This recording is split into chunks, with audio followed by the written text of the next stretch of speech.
तो इस प्रश्न में आपसे पूछ रहे हैं, अभी हाल ही में किस देश के पूर्व राष्ट्रपति जिनका नाम है मिखाइल गोर्बाचेव, इनका निधन हो गया? तो आंसर होगा सोवियत संघ। तो सोवियत संघ यानी कि यूएसएसआर के पूर्व राष्ट्रपति थे ये मिखाइल गोर्बाचेव, जिनका भी निधन हो गया। अभी 91 वर्ष की उम्र में इनका निधन हुआ। उन्होंने बिना खूनी संघर्ष के शीत युद्ध को समाप्त कर दिया था। हालांकि सोवियत संघ के पतन को रोकने में ये नाकाम रहे थे। वे यूएसएसआर के अंतिम नेता थे। उन्हें ओजस्वी सोवियत नेता माना जाता था, जो नागरिकों को आजादी देकर लोकतांत्रिक सिद्धांतों की तर्ज पर कम्युनिस्ट शासन में सुधार लाना चाहते थे।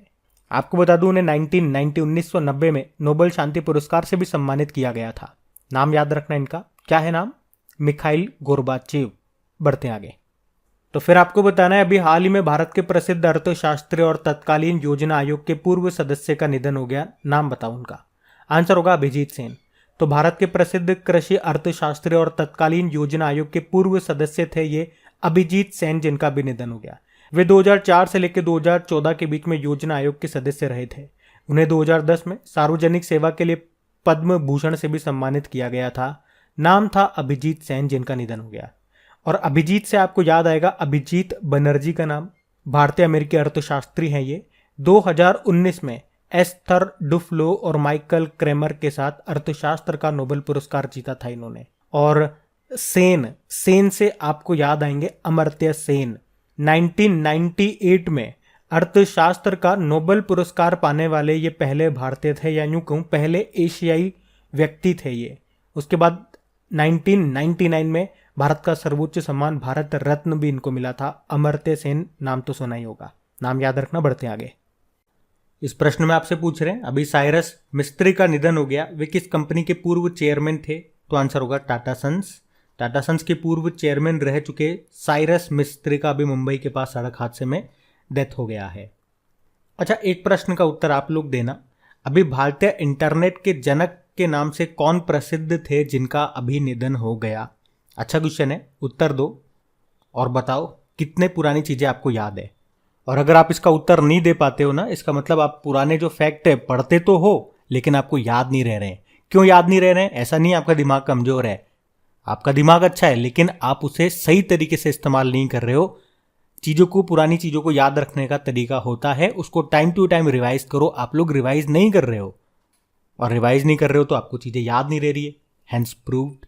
तो अब सॉल्यूशन क्या है कि पुराने क्वेश्चंस का, पुरानी चीजों का टाइम टू टाइम रिवीजन जरूर करा करो, चाहे क्विज के माध्यम से करो या हमारी जो रिवीजन वाली वीडियो, रिवीजन वाली सीरीज आती है वो आप देखो। 10-15 मिनट की होती है, मुश्किल से 10 या 12 मिनट की वो वीडियो होती है।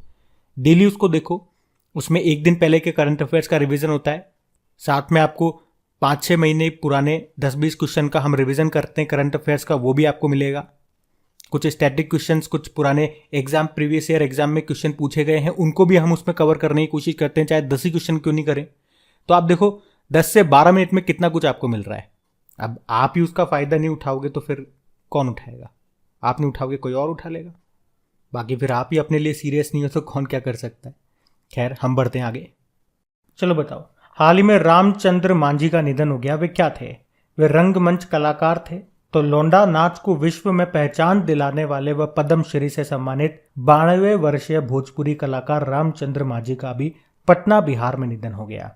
उन्हें संगीत नाटक अकादमी पुरस्कार भी मिल चुका और 2021 में मिला था उन्हें पद्मश्री। तो उनका नाम याद रखना। बाकी अभी ब्रिटेन की महारानी एलिजाबेथ द्वितीय का भी निधन हो गया 96 वर्ष की उम्र में। और अब ब्रिटेन के नए किंग कौन बन गए हैं? प्रिंस चार्ल्स बन गए हैं। और एलिजाबेथ द्वितीय की बात करेंगे तो वे ब्रिटेन पर सबसे ज्यादा समय तक शासन करने वाली महारानी थी, याद रखना ये। बढ़ते आगे। चलो बताओ, अभी सितंबर 2022 में भारत के किस पूर्व मुख्य न्यायाधीश का निधन हो गया जो 1991 में 18 दिनों की सबसे कम अवधि के लिए चीफ जस्टिस ऑफ इंडिया बने थे? तो आंसर होगा कमल नारायण सिंह। तो भारत के पूर्व मुख्य न्यायाधीश रहे कमल नारायण सिंह। वे 1991 में 18 दिनों की सबसे कम अवधि के लिए भारत के चीफ जस्टिस ऑफ इंडिया बने थे। उनका भी निधन हो गया। वे 25 नवंबर 1991 को 22वें चीफ जस्टिस ऑफ इंडिया बने थे और फिर 12 दिसंबर 1991 को ही रिटायर्ड भी हो गए थे। आप जानते हो भारत के सुप्रीम कोर्ट के चीफ जस्टिस की रिटायरमेंट एज कितनी होती है? 65 ईयर।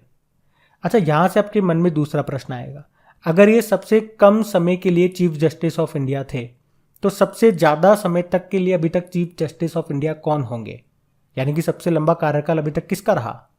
तो हमारे 16वें नंबर के चीफ जस्टिस ऑफ इंडिया का, उनका नाम है YV चंद्रचूड़। उनका कार्यकाल 7 वर्ष 4 महीने 20 दिनों का था। अब यहाँ पे आपको एक लिंक करके नाम याद कराऊंगा, ध्यान से सुनना।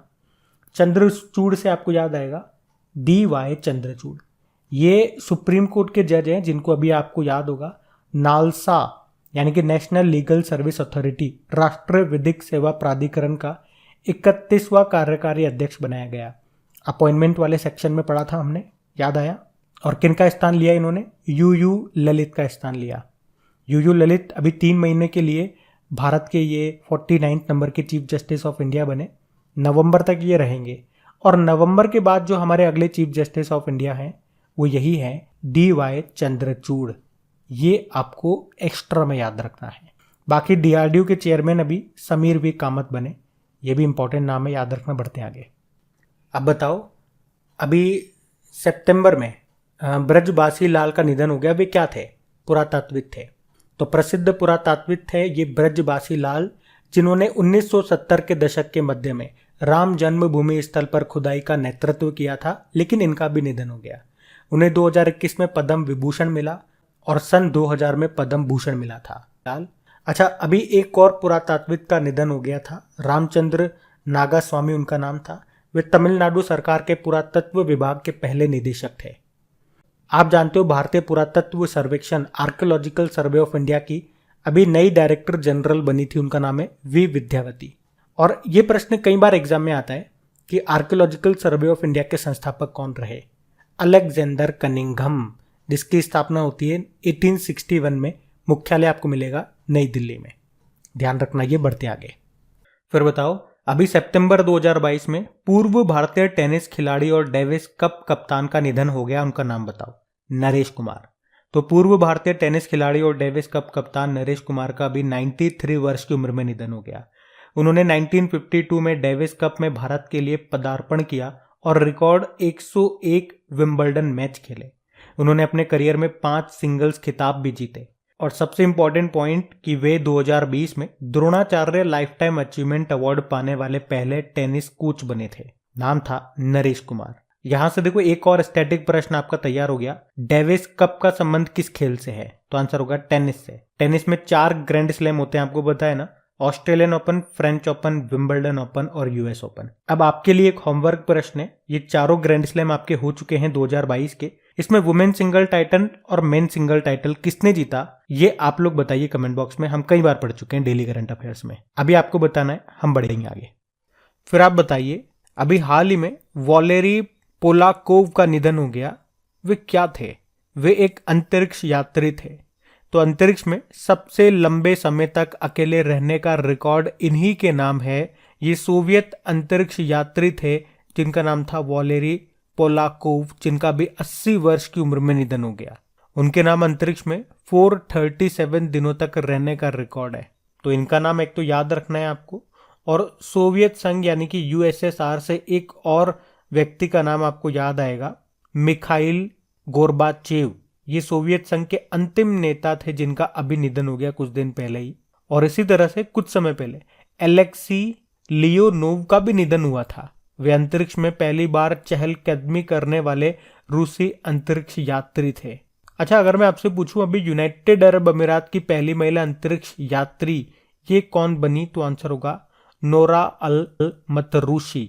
और आप जानते हो मानव अंतरिक्ष उड़ान दिवस, international day of human space flight कब मनाया जाता है? 12 अप्रैल को। और क्यों मनाते हैं हम 12 अप्रैल को ये दिन?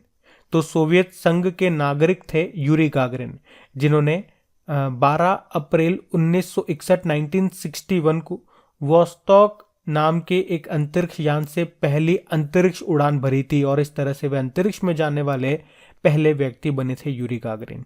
इसीलिए 12 अप्रैल को ये दिन मनाते हैं। और आप जानते हो भारत के पहले मानव अंतरिक्ष मिशन का नाम क्या है? गगनयान। और भारत के पहले स्पेस टूरिस्ट का नाम क्या है? संतोष जॉर्ज है, ये केरल से है। अच्छा, अभी अगर आपको याद हो तो बताओ कि अंतरिक्ष में जाने वाली भारतीय मूल की तीसरी महिला कौन बनी थी? भाई पहली तो कल्पना चावला थी, दूसरी आप कह दोगे सुनीता विलियम्स थी। तीसरी महिला कौन बनी? तो आंसर होगा शिरीषा बांदला। तो इस तरह से ये सारे इंपॉर्टेंट पॉइंट्स आप याद रखना। बढ़ते हैं आगे। तो इस प्रश्न में क्या पूछ रहे हैं, अभी हाल ही में हिलेरी मेंटल का निधन हो गया। वे क्या थी? वो लेखिका थी और सबसे ज्यादा बिकने वाली वुल्फ हॉल त्रयी की लेखिका थी ये डैम हिलेरी मेंटल, जिनका अभी 70 वर्ष की उम्र में निधन हो गया।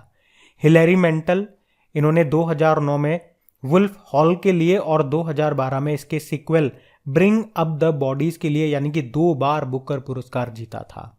अच्छा, अभी हम लोगों ने पढ़ा था सबसे लंबे अंतरिक्ष उड़ान का रिकॉर्ड किनके नाम था जिनका अभी निधन हो गया? तो आंसर होगा वलेरी पोलाकोव, यूएसएसआर से थे ये। और आप जानते हो सुप्रीम कोर्ट के पूर्व चीफ जस्टिस का भी निधन हो गया और उनकी खास बात क्या थी? सबसे कम दिनों के लिए वो चीफ जस्टिस ऑफ इंडिया बने थे, मात्र 17 दिनों के लिए। उनका नाम था जस्टिस कमल नारायण सिंह। और अभी जानते हो बिहार के सारण जिले के रहने वाले प्रसिद्ध लोक कलाकार रामचंद्र मांझी का निधन हो गया। लोंडा नाच के लिए प्रसिद्ध थे वो, उनका नाम भी इंपॉर्टेंट है, याद रखना ये सब